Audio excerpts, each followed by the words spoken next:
Hey, what's up, YouTube? Damn, stereotypical intro. Yeah, Darth Cadus, thanks for checking in. And of course, we'll talk about The Last of Us 2. So this is my review of it and just really just talk about the game and a little bit some things going about around about the game as well. So I remember I got on Twitter one day and I saw a trending hashtag or something like The Last of Us 2 leaks. Once I saw that, I backed out of Twitter. I'm like, I'm not trying to see all that. You know what I'm saying? So I've been able to avoid all that going into playing the game. Now I've seen people, or I know some people who looked at the leaks and saw what was going on with the game. Um, at first, I didn't think it was anything serious, but then when I saw that Neil Druckmann, the director of the game, I think Sony had made like actual comments about it, like official comments about it. So that's why I was like, okay, whatever's out there must have some pretty good truth to it. You know what I'm saying? So I'm glad that I didn't like look into that. And I don't know why like people actually took the time to look at the leaks because I like going into things, you um, my expectations is just basically how it's advertised. That's how I want to go into it. You know what I'm saying? And of course, I'm playing the first game. I played the first game on the PS3, and I did the DLC as well, and I was a big fan of the multiplayer. Um, so the game came out, went, got it. Um, Also, I'm very happy that there was no like day one updates or anything. So I'm glad you just put on your PS4, you get right into playing the game, you're off you go. Um, so I think really the big thing with this game is the expectations they had to live up to was a tall order. You know, I mean, that first game is such a highly rated game that it really had a lot to try to match or beat. You know what I mean? But at least try to like be on a similar level of like entertainment and gratification out of it from gameplay, but mainly the story. I think that was the big thing. And you see that with other things like Modern Warfare, Modern Warfare 2. You know what I'm saying? The Modern Warfare 2, that bar was set so high that any Call of Duty after that is always going to be that's like the benchmark. That's like the where the goal what you really want to aspire to all the time. Um, what's up like the other things like with movies set with like Guardians of the Galaxy or the original Star Wars trilogy. You know what I'm saying? Is they're always trying to chase that. So going into it, like even if um even if it was a good attempt, I feel like people are always gonna rate it lower because they're still thinking about okay, that thing that happened before didn't hit that for me. So I think people tend to rate that lower. Like, it could have been, you get what I'm trying to say? So, for instance, let's say with Star Wars, the original Star Wars trilogy, because I'm a Star Wars fan, um, you say, okay, that whole first trilogy, that was like a 9 out of 10 for me. You know what I'm saying? And then they might have come with another Star Wars trilogy. I'm not pertaining to any like the prequels or anything. Let's just say come with one that was like really good, it was on point, and you're like, well, it didn't quite hit it for me. So F it, you know what I'm saying? It could have been a 9 out of 10, but since you kind of got to match it up with you compare it to that original trilogy. You're like, I'm gonna give it down to like a five, when it might honestly been like an 8 or something out of 10. Um, if you get what I'm trying to say. But whatever. Moving on into this, man. How I felt about it, honestly, is I enjoyed it, bro. I just thought it was an awesome game. Um, and I like where it went. I like the fact that it definitely took some interesting ways of going about it, you know. So I'm definitely gonna start getting into some like real spoilers here. Um, yeah, the death of Joel was shocking, and it really wasn't the fact that he the death itself. It was the fact that it came so early in the game. Because you're going back and forth between Ellie and then, of course, they introduced Abby. So you're going back and forth with it, and you're like, oh, okay, okay, what's going? It's moving, and because at first they try to establish that Ellie, she's living like a regular life now. She's in the community.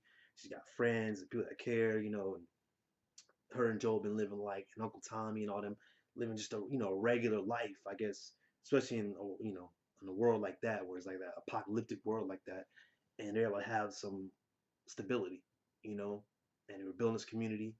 You seeing her and relationship she got with Jackson and Dina, which I really liked as well.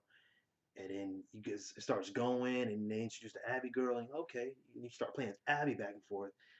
And then when uh, Joel and Uncle Tommy help Abby out, and then that group of people, the wolves, whatever, able to find out that that was the Joel who basically eradicated the fireflies in the first Last of Us, and then he paid for it, and I think um you you really had to know that was coming, dog. Like I when the ending of the first Last of Us had me like, wow, I didn't see that coming. You know what I'm saying? I think like essentially you become like the villain at the very end. But I understand his motives. I understand why he did it. Um, so I never really like blamed him for it. Like I think I would have definitely had did the same thing, you know, because it was in the moment. In the moment, and it's something I'm gonna come back to when explaining this. What Joel did was in the moment. That he wakes up in the hospital. Marlene's telling him that Ellie is going to be in surgery, and that once this is done, bro, she's dead. She's not coming back. You know what I mean? For them to be able to get the cure for the infection, and so at that moment he had to like go wild, bro. Like he's going through all the fireflies, pow pow pow, shooting them all. Gets into the operating room, saves her, runs out, and just lies to her. You know what I mean? Continuously. And Ellie knew um, that everything that he was saying was a lie. And they speak more on that in this game. Um, so I know that's tough playing it. Like I definitely I had to pause for a second after the Joel passes away, and even like a few minutes past that, if you go watch my gameplay of it, I really didn't even think he was even dead. It wasn't until I saw the tombstone, I'm like, wow, okay, okay, he's really gone, gone. You know what I'm saying? And man, that was that was pretty rough, man. Um, and yeah, and then so I think it was really the placement of it.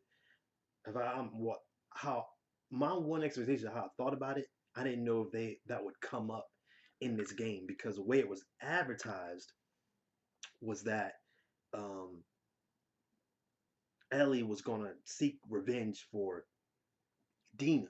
The advertiser really made it appear as if Dina had died or something really serious happened to her, and that this is all about revenge for what happened to Dina, when really it's really about revenge for Joel, and Dina was actually along for the ride.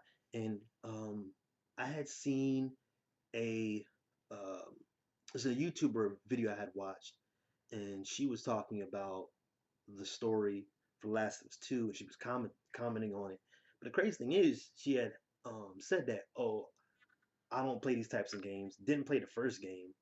Didn't play this one, and it just was like shitting on the game. But I was like, how if you ain't even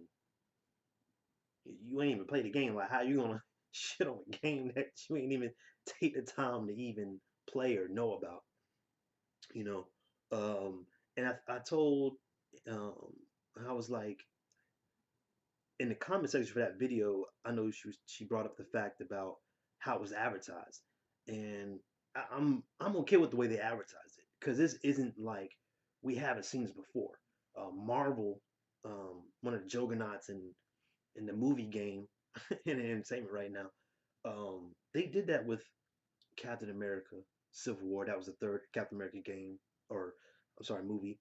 And they did that with Infinity War. They did that with Endgame as well, where they would make it look like this character was with this character this time, when that's not the truth, or they made the Hulk like the Hulk was at this part of the movie when the Hulk was never in that part of the movie at all. You know what I'm saying? Or how Black Widow, she dyed her hair blonde, right? And so in the trailer, it made it look like, okay, they tried to make it look like you couldn't see the passage of time. So they always kept her blonde. But then when you actually actual movie, you see that, okay, her natural red hair grew out and she has like the blonde tips. That way you couldn't really tell like at what point in this movie this takes place. Um, so yeah, we've seen that like where the advertising is just like really made it look like, or with Civil War, there's parts where Spider-Man is in, and they had edited him out from like the original couple of trailers. You didn't see him like in those spots in movies, but then later on you watch it, he's definitely there. They did that with The Last of Us as well. There's parts where you see Ellie riding around downtown Seattle on a horse, and but then we actually play an actual game. Dean is actually with her on the horseback. You know what I'm saying? Or they would trade parts where I think it was something Jackson said, but made it look like Ellie says it. I'm sorry, or Joel says it, or um, there are parts of the game where they had aged Joel and Ellie to make it look like it was a current event when it was actually a flashback. So as far as advertising concerned, I'm cool with it. I didn't really have an issue with it because we live in a culture of just super dissecting everything. You know what I mean? If they had just put footage out there or trailer stuff out there and they didn't have the misleading stuff, people would have just figured out the story probably pretty good because you got, you know, YouTubers that take time to go by frame of everything. I mean, like anytime there's like a big movie trailer coming out or a game trailer, bro, they will take the time to dissect each thing to figure it out. And so it's good to have that extra layer of protection. That way we go into it, you're like, oh, okay. And it's not like they sold you a completely different game. The revenge is still there. I mean, you still got a lot of what's advertising. You know what I'm saying? The main theme of this game. Now I'm gonna talk about like just technical stuff. Graphics incredible, bro. They really pushed the PS4 all the way. Dope. The gameplay was really good. I like how they updated how the melee weapons feel. So when you got a pipe or a 2x4 or a bat or machete, it deals damage differently. You know, there's different animations according to that. It wasn't just like a one size fit all. And then the amount of damage able to inflict changes up too. So I like that. The way the guns feel, like when you're doing deal different damage to enemies. The gun that has more stopping power, like a rifle, you know, you can make your enemies like lose arms or legs if you place it like on a limb. The whole limb just detaches. They're like screaming out agony. Oh man, crazy visceral, bro. And when you run in, stab him with that knife, crazy. The skill trees are dope. Um, and the environments are so detailed, man. The environments are extremely detailed. The foliage, lighting, um, and uh, as far also to introduce those dogs. Those dogs are pretty interesting too. Um, there are parts where it definitely makes you work more for it. I feel like because I remember one of the big criticisms from the first game was you're doing a lot of slow crouching. With this, you definitely do some crouching, but I feel like the gameplay makes you think quicker. You don't have the time. And I played it first time playing through. I did it on moderate mode, so it was like the normal mode. And when you're going against the normal enemy, not the infected, but the normal enemy, and you gotta sneak around, man, you really gotta like. There's not as much time to really see everything that's going on because enemies can be everywhere. I mean, it's very vertical. It could be enemies above you, below you, right on the other side of this wall. So you really got to think real fast, like go into a situation. A lot of times you have to go into situations already prepared. You know what I mean? It was a lot harder to take the time to try to craft. You know what I mean? And then figure out what's going on. And you like So you already had to come in with those Molotovs. Already come in with the break your bottle, um, the stun bomb. And you got to prepare to like go into it when you see it's about to go down. Because once things start moving, you got to go. Hit him. Take a couple seconds, look around, see, okay, where the next guy's coming at. Okay, you might hit him with a shot. Pop, pop. Move on. Pull out that Molotov. Move. Um, yeah, the movement. Yeah, so you're. Is rarely are you like spending like forever just being super stealth. I think I did do like a lot of stuff at the very very end. I was being like super stealthy. I did pretty good at like with the amount of enemies that was there. Like I did a pretty good job with that. But story. I know story is probably like the biggest part to The Last of Us. Because I feel like you, particularly if you don't really remember so much the gameplay as you do the story, the character developments. You really feel for these characters. Um, so Dina, I like how she was presented. Um, she was a good, I guess, yin to the yang. You know what I'm saying, for Ellie. You know what I mean? A really good companionship there, and I like how their love and trust built. They introduced the journal that she had. Ellie keeps a journal in this game, and I think they took that over from the Uncharted games because Nathan Drake kept a little sketch journal with them, and you can see where you flip through, you can see where his mind is at, and he would take notes on different things. This one, Ellie would have like song lyrics. It was a diary, so you see whatever happened in recent weeks, whatever. And Dina was somebody that was close to her ever since I guess she's been in Jackson, and uh, yeah, so their love for them really grew. They had a friendship that really butt into like romance. Um, I think I remember which part do Asian do I think it is Jackson, right? Jesse. I'm sorry. I kept saying Jackson before. Jackson is the town. Jesse was a cool guy. I think, but I feel like I find he was like a little too cool. You know what I mean? Because the thing is, he gets killed off, and so he gets killed off. You're like, okay, that's why they didn't take the super amount of time really developing him. You know what I'm saying? I'm not hating on the fact that he was cool, but it was like they just like he like anything that happened, he was just like, whatever. Like if like nothing much really got to him, but you could tell he was a caring guy, because he definitely tried to look out for Dina and Ellie, so and for Uncle Tommy. So he did was a guy that he had heart, but also he just seemed like he was just nonchalant about a lot of stuff. But once he died, I was like, okay, I guess his purpose was just to have some little help, you know what I mean? Sections of the game where you just have like an AI companionship to come along with you or certain things like that. I felt like, Uncle Tommy in this game, man, to see him descend over this game was pretty crazy, particularly towards the end. Marie is there. Um, Now, here's the part where it gets crazy, man. And here's like probably the most contentious part of the whole thing, man. Abby. Okay. At the beginning of the game, you're like, oh, okay, I don't know who this is, but you're just like, okay, well, whatever. And then Abby shoots Joel with the shotty to the leg, and that thing like it was just dangling, about to fall off, man. And then beats him to death with a golf club in front of his brother and Ellie. That scene was rough. Okay, so you're going through this game, all right.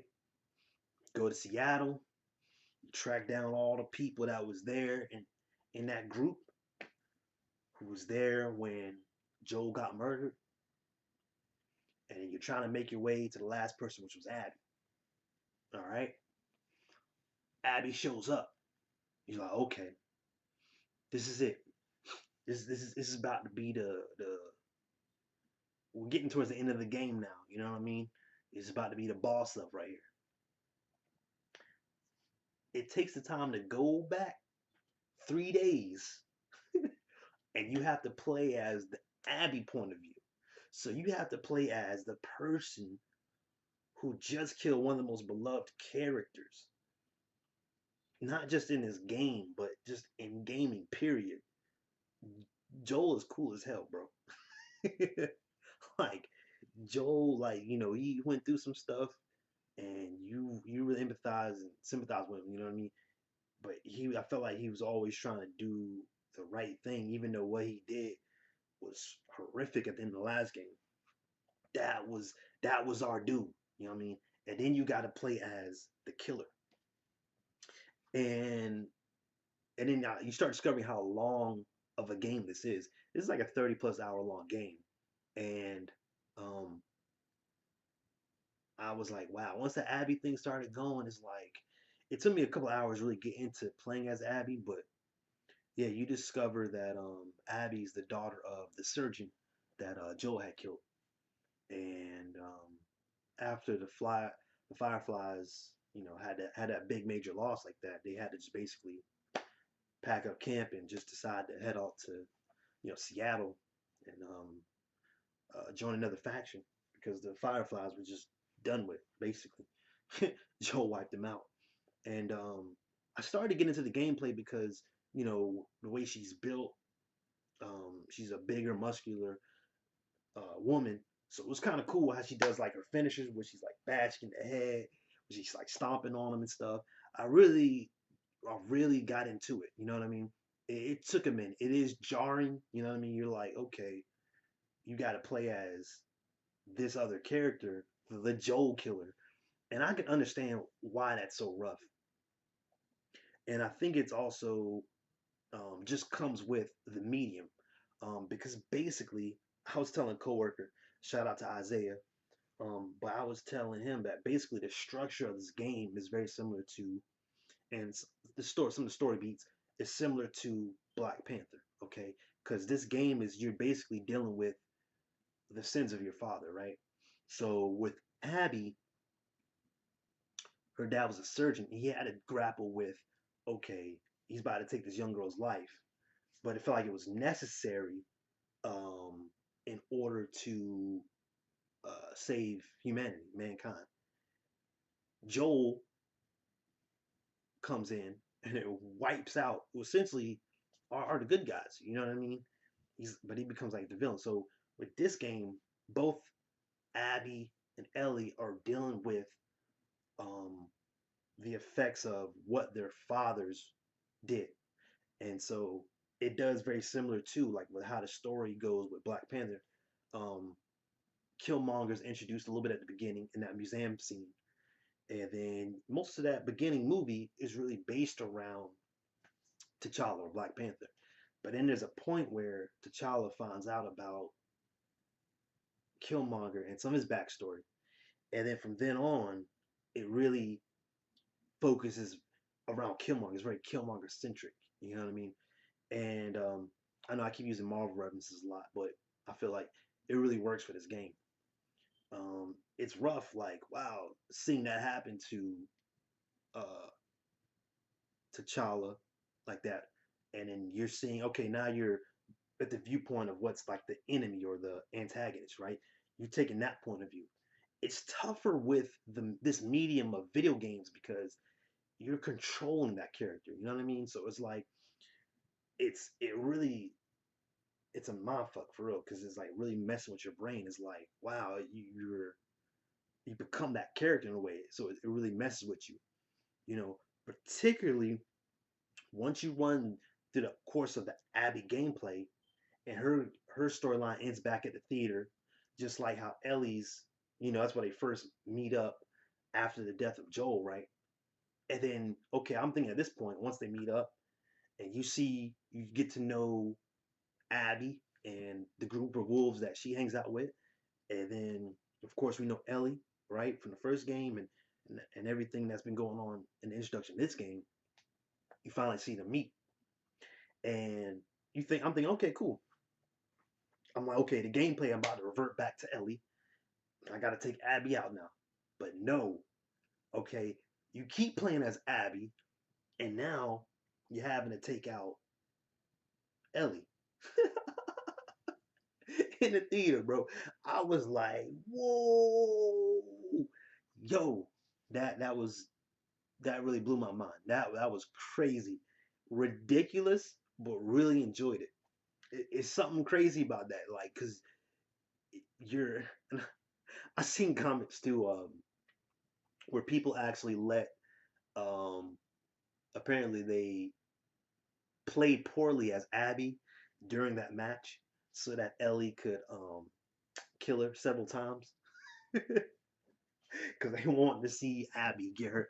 I didn't. I think I remember taking a little light at first, but then realizing like, no, this is serious. So I did die a few times though, but I got through that part.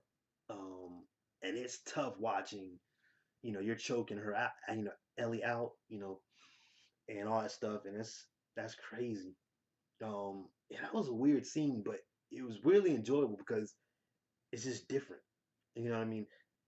That story, that interesting change of story was interesting to me. Like I really enjoyed it. So I'm gonna let you know how y'all feel about that. Let me know how y'all feel, because that was crazy. And then I guess they just had a Abby at the end was just like, look, Abby really won that match. You know what I'm saying? And she's just like Ellie, um, it's cool. Um, I'm gonna let you go. Just don't let me see you again. You can go back home. All right, boom. And so it kind of feels like, oh, that's a interesting ending, huh? And you see her go back and well, living like what seems to be a peaceful life. Um, because the main theme to this game is in fact like revenge. So Ellie's been on revenge, trying to get revenge for Joel, and Abby's getting revenge for the death of her father as well. But I think you get through that, and I think um, Abby goes through some stuff in her gameplay, and she starts realizing that it's whatever. You know what I mean? It's just not worth it. You know what I mean?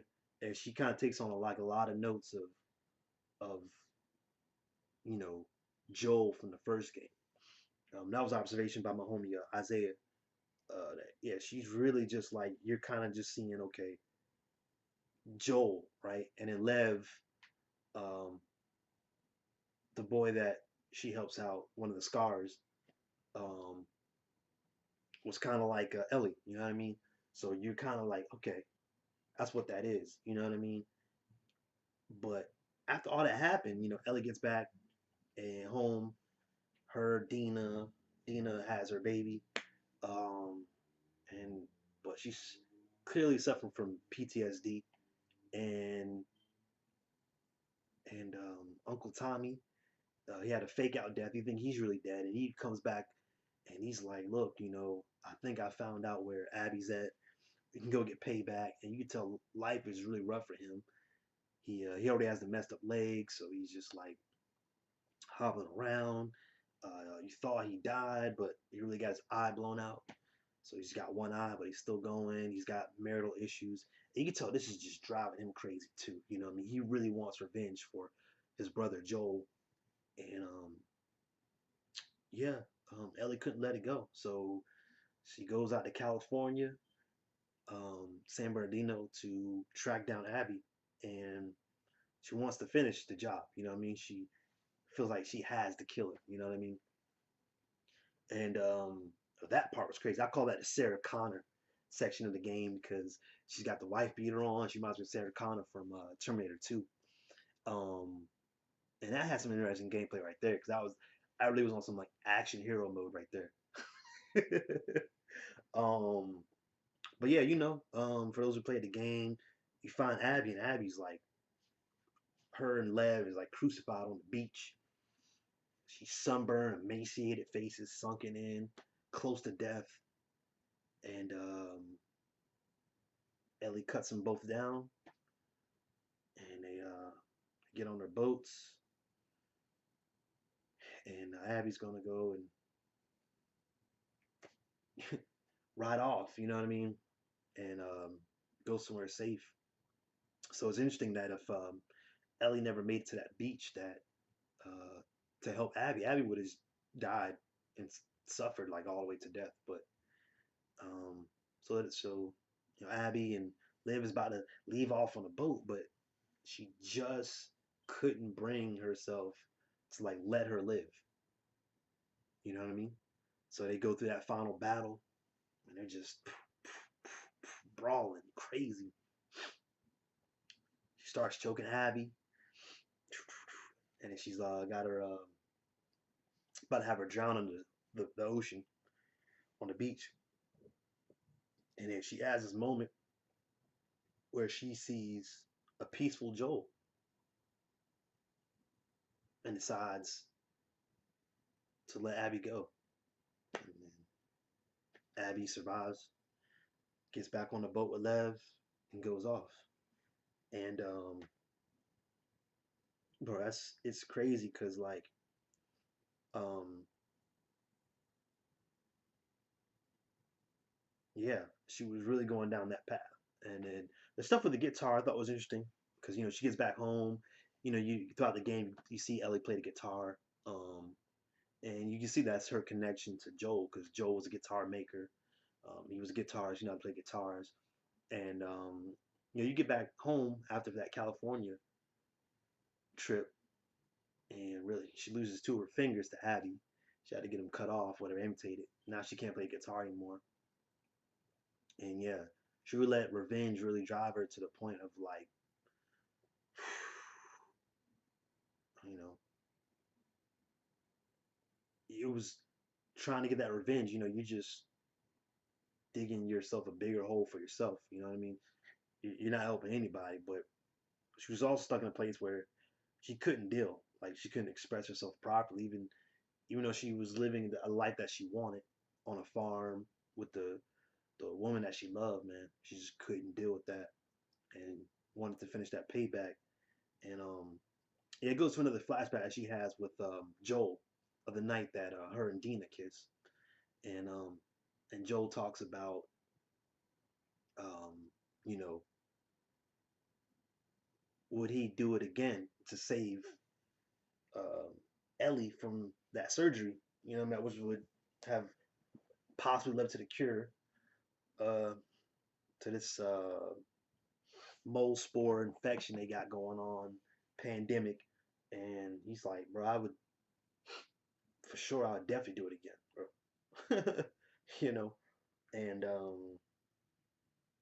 I think she just wanted to really, uh, you know, Joel. I mean, meant a lot to her, to Ellie. Um, you know, saved her in so many ways, and then helped to give her normalcy too. Um, but it just wasn't. it just wasn't the way to go. And the flashbacks in these games are wonderful, man. Um, there are sequences of flashbacks. One was her birthday. They go to the museum and you see dinosaurs. They also have that little space portion of the museum, and um, they have the she gets to like relive like how it was to be like an astronaut blasting off into space and all that. Incredible. You see the part where Uncle Tommy shows her how to use a rifle, and her and Joel are clearing out a hotel together. You got those portions and of the game, and then you got the other part of the game where it's Ellie takes the time to find out what really happened um, when they were out in Salt Lake City, I believe, right? When Joel comes in to, I guess, save her from that surgery, and that was a rough scene, you know, because yeah, that just had to be put out there for them, for her, because she just always knew that he was lying to her, and that's tough. Yeah, I know that's definitely tough because I think she wanted to go. You know what I mean? It really did help to really gave her a purpose. You know what I mean? At that point because they had went through so much in that first game to get her there. You know what I mean? And I guess the death would have meant so more than I guess her living. You know. Um, yeah, the story is crazy. My issue really with it was that it dragged on a little long. Like there was something about the Abby part. Like I know a lot of us didn't want to play as Abby, but when you start riding to it, I do like the gameplay of Abby. I like when you go against the Rat King. That was crazy when you're in the hospital, and she has a different gameplay style, like how she does her melees. She can make pipe bombs, so she can craft different things. But yeah, there was something about it that just went on a little long there. Um, and I know they're doing petitions for to change the story to Last of Us 2, which definitely ain't gonna happen. But it would be cool to see if they can re-edit the game and just change the order of the events because this game already jumps around a lot. Like it's going back like tons of flashbacks for each character. They're going back like a year, or then they jump forward, then they go back 4 years, and they jump forward, they go back 2 years, go back a year. Um, you play through the 3 days as Ellie, and you play as Abby, then you go back to 3 days again to come back to present day. Um, so there's a lot of jumping around of time. So it would be interesting to see if they could have rearranged in a way where you could have played as some of Abby at the beginning, right? Then come back around and do the initial beginning of how you play the game, bring that somewhere towards the middle. That way, the Joel death would have been later in the game, and then you most of the time would have already spent playing as Abby before the death of Abby killing Joel was revealed. So then it kind of alleviates a lot of that because it is kind of hard to play as Abby after she just killed Joel.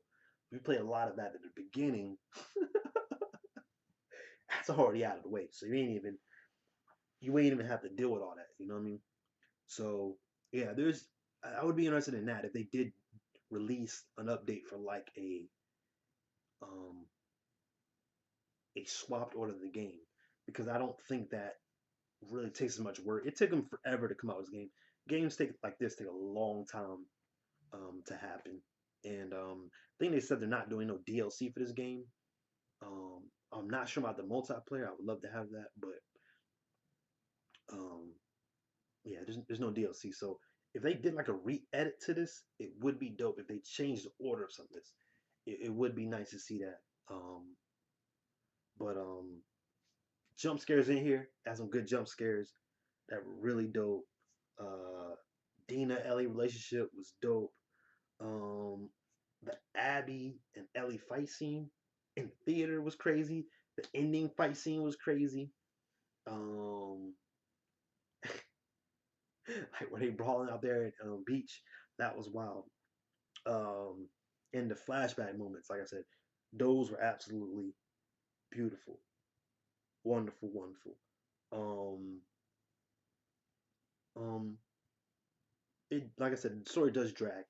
So I feel like that could have been tightened up for them, but I like the approach that they did with this. Um, uh, the world building that they continue to have with this world. Um, Seeing what was going on in Seattle and all that stuff, which was what most of this game is based around. Is you're in Seattle, um, was incredible, and yeah, I don't think it deserves all the craziness that it negativity that it's getting. I think it's um, a lot of people looking at that Metacritic score, and the critics are being like, "Oh, this is an incredible game," and I'm definitely gonna side with the critics. I feel like with the user reviews, if you notice, by the way, the user reviews did start off lower. It was like a 3.5. It moved to a 4.5, and I was like a 4.8. It has been going up because I think a lot of that had to be from people who just saw the leaks. I feel like, you know what I mean? Didn't even play the game, and also the game is long. So if you just gave up after the first couple hours with the whole Joel situation, you were just like, "F this game." I'm like, how? How? You know what I mean? And then the gameplay is still there. You still got a lot of stuff. There's still a lot of good stuff here. And like the horror moments. definitely feel like more horror. You know what I mean? Um, it's it's a good game, man. I don't. I'm definitely gonna play this a couple more times, bro. Um, yeah, there's a lot more to explore. I finished it about 30 something hours, and I didn't explore all of downtown Seattle. There's a few safes I didn't open up. Yeah, there was some things I didn't take my time with. Is like when I got later in the game, I was at a point where I was kind of like, I just kind of want to be done with it so I can see what the hell is happening with the story. Because I didn't expect this game to be that long, so I definitely skipped out on a few parts where I'm like, walking around. I'm like, maybe I should go in there and just definitely some upgrades in that building, whatever. But I was like, F it, let me just keep making it through. Um, so I'm down for it, but I definitely want to know how y'all feel about it. Like after I finish the game, I've seen a few people's like reviews or how they feel about the game, like just basic reviews, not like nothing really in depth really yet. I've seen, but which means it's my I guess my final point of this whole video. I do want to kind of talk on, and that's I think there's definitely opportunity to do a Last of Us 3. Okay, The Last of Us 2 dealt with the repercussions of what Joel did in the first game. And that had to happen. I didn't think it was going to happen in this game because they definitely made it look like it was about. I, I thought it would have. It's a possibility it could happen in this game, but I thought it would have been like in the second half. Like I thought the first half was going to be like, it's Ellie's trying to get revenge for Dina, and then it's like a weird twist, and like they start going for Joel or something. Then something happens to Joel. I thought if something happened to Joel, it would be like later in the game.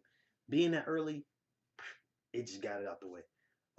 But there's still opportunity for part three because you still got to deal with the fact that Ellie, who, as far as we know, is the only immune person to this infection right now. All right, she is um, the future for humanity, and I feel like that third game definitely has to be based around that. Um, a few people do know the people that's close to her. I know Uncle Tommy and Dina, they know about her immunity to that cordyceps um, fungus, but there's that I think that has to be explored in part three. Um, that's as much as I figured out so far. There's got to be a story around that. You know what I mean? Um, yeah, I think that's all I really want to say. Really, um, if you haven't played it, I still definitely think it's worth playing for sure. Definitely play it, and I definitely want to play this again. Like my third playthrough, I'll probably wait for the PS5 and play it on there. Because I think they said that I got the basic PS4. I know on the PS4 Pro, it's even better. But I want to play this on the five. I hope they do some updates for like ray tracing, all that type of stuff. And because it's a very beautiful game, the characters are awesome, very still beloved characters in here, and the gameplay, and yeah, it comes up with some very interesting situations, and of course the infamous Abby sex scene that was crazy. Yo, me and my homies, we be laughing about that one, bro. Um, how she did Owen like that it was crazy. But yeah, thanks for rock with me. I know I just did like basically a full just me ranting up here for what 45 minutes. But thanks for watching it. Let me know how you feel if I'm wrong or right, or what's your opinions on the game, especially for those who played the whole game. You know what I mean?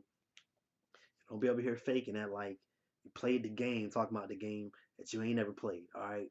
So let me know how y'all feel, and thanks for rocking with me. It's your boy, DRTH, and I'm out of here, y'all. Peace.